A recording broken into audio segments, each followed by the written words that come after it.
everybody, welcome to my channel. It is good to have you here. My name is Gemma and I am an advanced occultist, and I'm going to talk to you today about what is occult. So what does it mean? So we're going to go basic, okay? We're going to go all the way down to the basic concept in a 2D perspective so that everybody can understand what I'm saying when I talk about what occultism is as well. So I think then we can all sort of like come to an understanding of what it might be in my way anyway, how I would explain it. Okay, so how would they interpret medicine, an aspect of medicine, like occult in an aspect of medicine? Okay, so this is like an aspect of something that's unseen. Okay, so if I was to say that this has, so if this, you know, a diagnosis of something that, you know, has no symptoms, no signs, and it's hidden, okay? So an example of this could be spina bifida. Now, I've never come across this personally, but you can have no symptoms and no signs for this, and you have to like go into the body to find out what it is. So, for example, an X-ray, you know, if you've broken, you know, a toe or something like that, you might not be able to see it straight away. You might have to have an X-ray to check to see if it's broken, you know. So these are the things, like you could say, are aspects of unseen phenomena, okay, within the body. So you have to go within the body to find out. Now, this is obviously in, you know, the body as an example, and that's what I'm doing now. I'm just explaining what an occult aspect is when it pertains to the body, okay? So now I'm going to just go a little bit further in and say that because we're understanding this now as a 3D perspective, okay, because it's within our bodies. So we would understand that as a 3D perspective because we can still go inside it and we still look. So we can understand that there's an aspect there of 3D, a 3D understanding of what occult means. So as I go deeper into this topic, I'm going to explain this from a 4D perspective. Okay, now I'm going to say this is what occult means. Okay, so this is relating to a mystical, supernatural set of practices or phenomena. Okay, this is an unseen aspect. Okay, and that's how you would look at, if you'd find it in the dictionary, what occult means. Okay, so if I bring this back down to 3D perspective within our body, so we can all understand this, okay, I would say that this is in relation to our 5 senses. This is our basic 5 senses that we learn in Key Stage 2, you know, at school when we're in primary school, you know. So this is our 5 senses. This is our smell, taste, touch, see, and hear. Okay, so we have 5 senses and we utilize them all the time if we have the ability to do so, okay? So this is normal to us all and we can all understand this. This is a basic interpretation of what we can essentially, you know, how we perceive the world, outside the world, how we can perceive it in and out as a reflection back to us, okay? So if I was going to this from a 4D perspective, so we're still relating to the 5 senses, okay, we could talk about aspects of an occult like phenomena would be people like mediums and clairvoyants, where mediums can speak to, you know, passed on, and clairvoyants can see beyond what the original sight would have us believe we can see in this physical realm. Okay, so this is 4D.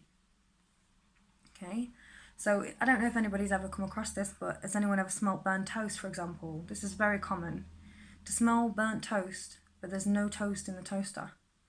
There's things like that, or like smelling floral smells around us, and we don't know why or where it's come from. Now this can be understood as an unseen phenomena, okay? So now we'll go on to hearing. So people have extrasensory perception, for example, and hearing can also go to a form of telepathic communication. So you can actually communicate with people in your mind. This isn't really something that's, you know, out there, but people have said that they can do this and it is achievable. from a 4D perspective. Okay. And there's another one, which is like if you feel, you know, a presence almost, and it's almost like you have hairs on the back of your neck stand up. So this would be an aspect of touch or feeling. So this one is obviously one where we can't see it and it's unseen, but we can feel a presence around us. We can just feel it, okay? And then we have another one, taste. And we can taste something in our mouths if we haven't eaten anything, but it's like you can imagine yourself, you've just had it or something, but you haven't had it, and you can just taste it in your mouth, okay? So there are more, but these are the basic 4D interpretations of an extension of the 5 senses. Okay, we can't see it, maybe, but we get those basic feelings and sensations within us, like we all, I guess, at one point in our lives do, and it can be understood as unexplainable. So obviously we try and explain these things, and you know, we might want to be able to explain these things so that we can understand that, you know, it's maybe something, and we can come up with lots of reasons why this might be the case or not the case, you know? I guess that's just your interpretation of it, okay? So I'd like to continue now and give examples on the topic of what occult-like topics are, okay? So these would be examples which we could probably all relate to, again. So I'm going to bring this down so we can all understand what it means, okay? Now, I'm going to say this is like dream walking or astral projection, for example. But this might just be dreams at night sleeping. So people might just think, oh, I'm just sleeping at night and, you know, it's not really anything. But essentially, you're travelling worlds and dimensions and possibly going into the hell realms, okay? So this can happen while we sleep at night, when we go off and explore, because we leave our 3D body because it sleeps and we go off into a 4D perspective, maybe even higher, but this just depends. 4D is almost like timeless. That is how I would understand a sleep-like state. It's very timeless, okay? They do say in this time space reality now that we're living in, that dreams are just things that we've seen in the day, and it's our brain processing it when we sleep. That's fine, but let's go a step further and say the dreams have meanings. Like, for example, in Egypt and Greece. Dreams was considered a supernatural communication or a divine intervention. And what it means is that essentially we can interpret dreams that we can have. We can actually interpret them, okay? And it's obviously a pseudoscience, I guess, because that's what we all like to categorize occult phenomena. It's a pseudoscience. So obviously you can't see it, taste it, touch it, smell it, essentially, so we question it, whether it exists or not. Okay, so these dreams, dream premonitions, can potentially be of our future. Okay, that's what the Egyptians and the Greeks said. You know, that's what they believed, you know, that we can interpret these aspects and they could be potential future events that take place. Now, obviously, not everything in that dream will be specific, but as we understand that maybe that dream had a connotation to the time when you was in that moment in time, at that time when you were sleeping, and then maybe a future event in the future. So they merge together. So this is obviously just an example. It's a bit out there. I'm going to bring it back down now and explain this. Okay? So as an example of this is, there's a plaque, and it's outside in my town. There's a plaque down in the town centre, and it says on it that the king had a premonition that he had a dream that the house got set on fire, and he woke up and everything was fine, but he had this urge to leave the house. So when he left the house, he found out that the house had been set on fire, and so there's a plaque on the wall that says it. It says that you know, he saved his family essentially from this event that could have taken place. And how did he know that? Through a dream premonition that he had, which I find very fascinating, that they've actually put it up on the wall as a plaque, you know. Nothing's by coincidence. Everything's by design. And that could really be an aspect of his daemon, helping him, talking to him through his dreams. Okay, so I think that we can access time differently in these realms, like sleep status, sleep, because there is no time there. As I said, 4D perspective is timeless, essentially. It's almost like we can access the past, present and future. And this is also where our unconscious and our subconscious, where we can access them aspects of us as well through sleep status. So we can go back to events that we've forgotten and remember them like this. And we can also understand essentially that, you know, there's more to this dream state that we think that's just us, our brains processing events essentially throughout the day, meaningless events.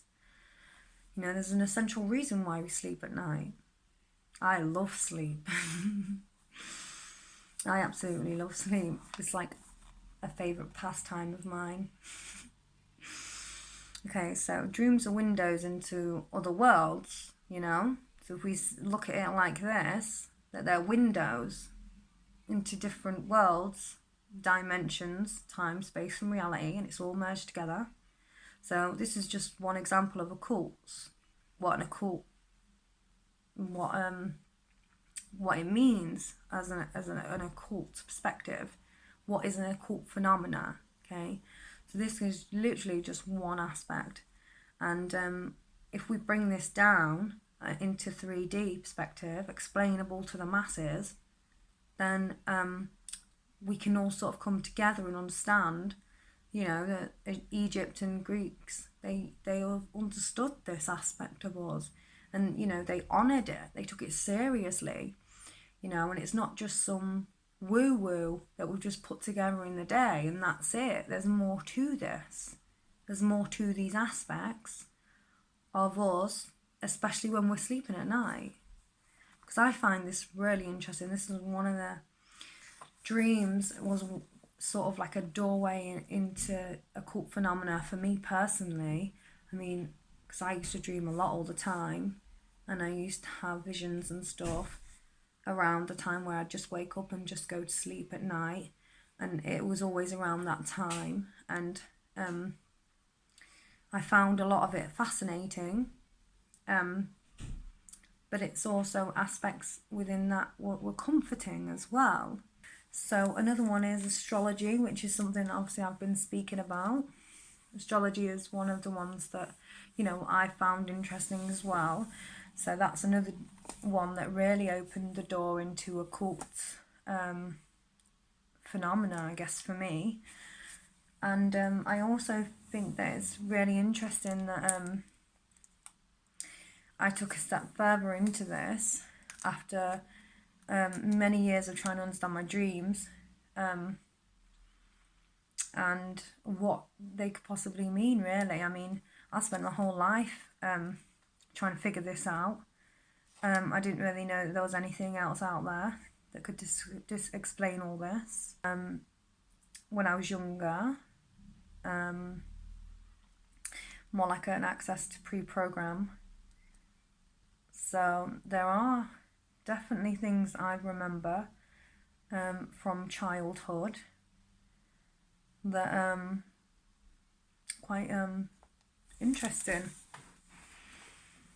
because I think it all relates to other aspects of occult phenomena, which is, you know, we're going into fey realms, we're going into the Arthurian legends. They're not religious scripts, but they're an unconscious aspect, a spiritual, occult-like unconscious aspect. And obviously, my understanding of religion is an aspect of a spiritual connotation. Obviously, it's been mixed with culture, but I can also understand that things like the occults and the Arthurian legends, for example, they have a relevance in our society as well. Just because it's not a religion, it doesn't mean that it's not important to our unconscious brain. Just because it's not classified as a religion doesn't mean that it's dismissible, because it is not. Okay, so there are areas within occult phenomena that you wouldn't believe really exists until you get into it. You know, how can you believe it? I wouldn't believe it either. It's something you have to explore. It's something you sort of go down into after a lot of how can I explain this? A lot of hard toil, you know? It's not necessarily a bad thing either that these occult practices are there, you know? It's almost an aspect of finding ourselves, because we need more than just, to me, personally, I need more than this 3D reality. I understand that I'm not just this aspect. And to me, to only have this 3D aspect would be very dull. This world would be very dull to me. It'd be very empty. And obviously everybody has their own opinions and everybody thinks what they like, and that's fine, but I'm just sharing my opinion. There's a significance to this. There is an occult writer that I do really enjoy his work, and there's only one, because I found the other ones very hard to follow. There's a lot of things that doesn't make me feel good about it, but there's one, and it's Kenneth Grant. And reading his books, parts of his books, because I don't really like reading, but listening to obviously parts of his books and seeing the reviews and things like that, it really does come together. My own spiritual experiences about Kenneth Grant is that I think that his literature sort of falls into the Arthurian legends, and I think that's really interesting perspective to take from this. And also that he talks about demonology as well, so I'm going to touch on this. So this is obviously advanced occult knowledge, so I'm going to go back down again in a minute, so if you're going to stay with me, then just give me a second so I can bring it together for you. Okay, so if we talk about demonology, for example, now this is a phenomena that is within the occults, it's within the left-hand path, and it definitely has some truth to it. Now, obviously, we wouldn't treat people the same as we treat, you know, demons because we are human beings and they are not human beings, okay? There's elements there that people obviously have feelings, and I understand that people might not really get this, but there's a different perspective when we take upon a human and then an aspect of an archetypal energy, for example. Okay, so there are lessons to come from these archetypal energies, understandably, but they're not exactly human, okay? And if they are human, they have feelings. Okay, so that's just one thing I wanted to touch on that. And so to finish this off, we bring it back down again to a perspective where you want to go in your car and travelling from one place to another. You would have a time frame for that place, from one place to another that you're going to. So if you understand this, that this is an aspect of you essentially looking down as a 2D perspective on a map, going, I'm going to go there to there, it's going to take me this long, and it's going to take you probably about half an hour, yeah, whatever. So that's the 2D perspective. Now bringing in the 3D perspective, which is up around the corner, down the bend, you know, over the bridge, far away. This is a 3D perspective. Now you also understand that if you're driving that car, this is now something that we can't see, we can't understand how you know this. We don't know how you know this. This is just something that you've learned. Okay, so this is now an aspect of a 4D perspective. So we're bringing it together now. So we have an aspect of going from one point to another in your car. That's 2D perspective. And then you get in your car and you know it's not going to be a straight line. You know that it's just going to be all these bends around the corner, up the hill, back again, down, you know. So you understand that there's a 3D perspective to this, okay? And then you understand now we can go to that 4D perspective and know that in your brain is working for you to drive that motor to go from one place to another. So if we understand it as a car and you're driving, I can't see you driving. I can't see how your brain's working in your mind. But it is working in your mind and you are getting that car from one place to another. So it's almost like we can have many aspects in time-space reality. We can understand things as a 3D to a 2D perspective. And it's time to bridge that gap now from 4D to a 3D perspective. Is that just because you can't see it, don't mean it exists. Just because one person isn't having the same experiences as the person next to us doesn't mean it's not right, it's not real. Because you can have one person having the same experiences on the other side of the world and they're having exactly the same experiences, okay? And it might not necessarily make sense, but it does because it's a 4D perspective, okay? So bringing it all together and understanding that concept, there's keys to this. We understand there is more to this world, essentially, than this 3D perspective. Because we can observe a 2D perspective. We can look on a piece of paper and write. We can write. We write. So if we can understand that we do this, we can understand there's a 3D perspective because we are it. Essentially, this world is it. But then we also understand that there's an aspect of 4D as well, and it's in us, it's within us, okay? And this is an aspect of occult phenomena. This bridges the gap between 3D to 4D and understanding them concepts, that it is there even if we can't see it. It might be something learned. It might be something that's within our DNA already. It might be something that's within our collective unconscious programming collectively. And if you meditate and grow and essentially learn and evolve, then you can rise. And obviously we have to learn our lessons as well along the way, so it's not simple.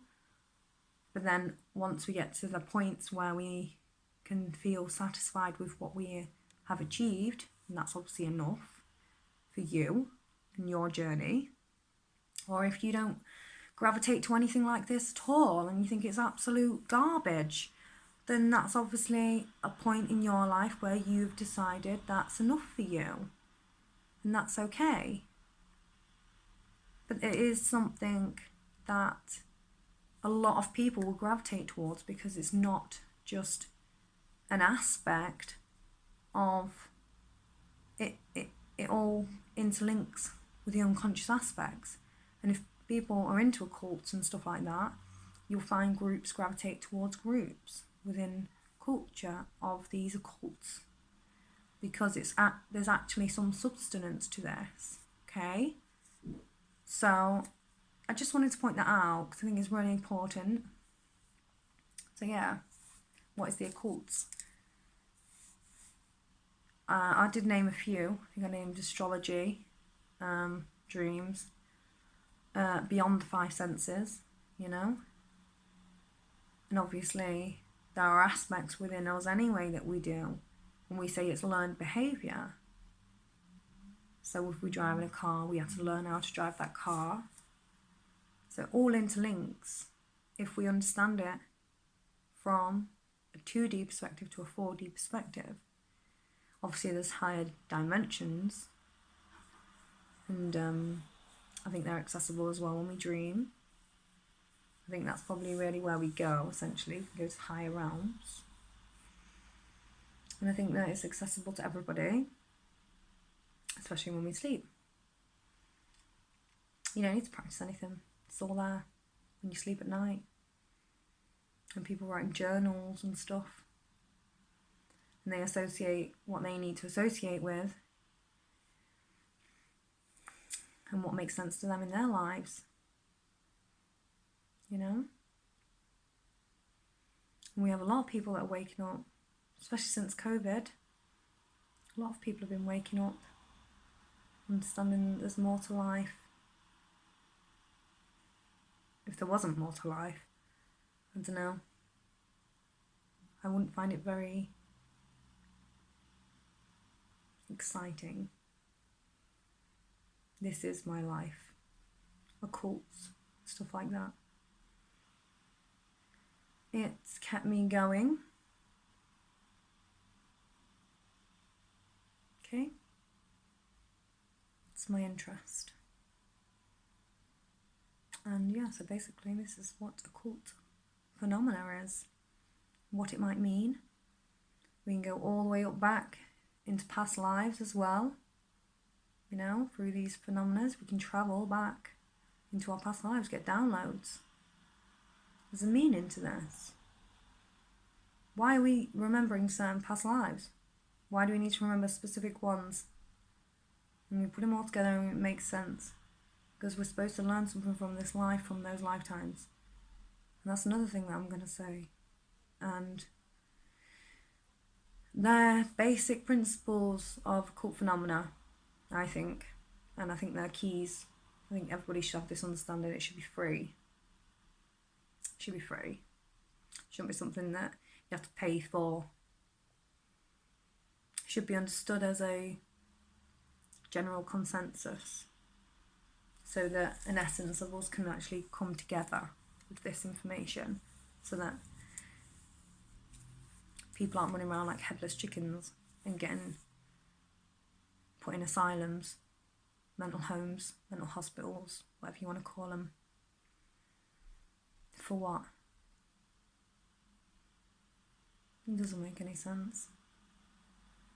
We need to rid this aspect that people have mental problems in their heads, and that it's more than that, and it's okay. I'm done.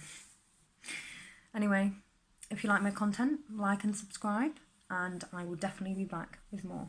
Take care.